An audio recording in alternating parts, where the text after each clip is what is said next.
Assalamualaikum warahmatullahi wabarakatuh.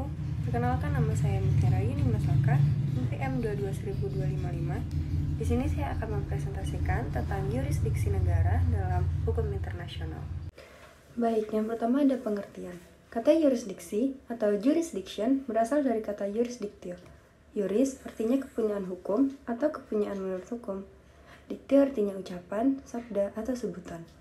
Dengan demikian, dari asal katanya tampak bahwa yurisdiksi berkaitan dengan masalah hukum, kepunyaan hukum, menurut hukum, atau kewenangan menurut hukum. Menurut Wayan Partiana, kata yurisdiksi berarti kekuasaan atau kewenangan yang dimiliki suatu badan peradilan atau badan-badan negara lainnya yang berdasarkan atas hukum yang berlaku. Bila yurisdiksi dikaitkan dengan negara, maka akan berarti kekuasaan atau kewenangan negara untuk menetapkan dan memaksakan hukum yang dibuat oleh negara itu sendiri. Selanjutnya, ada 3 macam yurisdiksi negara menurut O'Brien.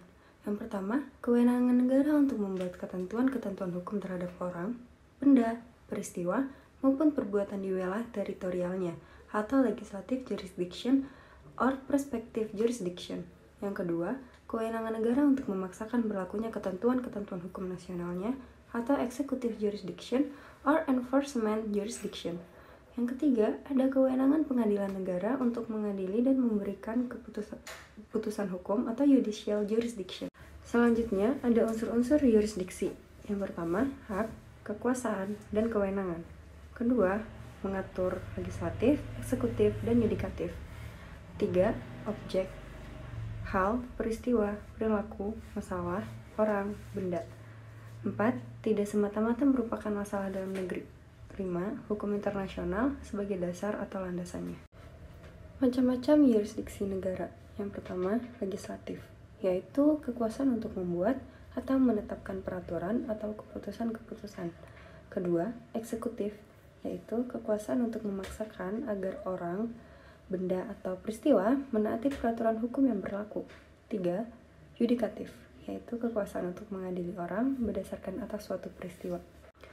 Prinsip-prinsip yurisdiksi. Yang pertama, prinsip yurisdiksi teritorial. Yang kedua, prinsip teritorial subjektif. Yang ketiga, prinsip teritorial objektif. Yang keempat, prinsip nasionalitas aktif. Yang kelima, prinsip nasionalitas pasif. Dan yang keenam, prinsip universal. Baik, sekian presentasi dari saya. Assalamualaikum warahmatullahi wabarakatuh.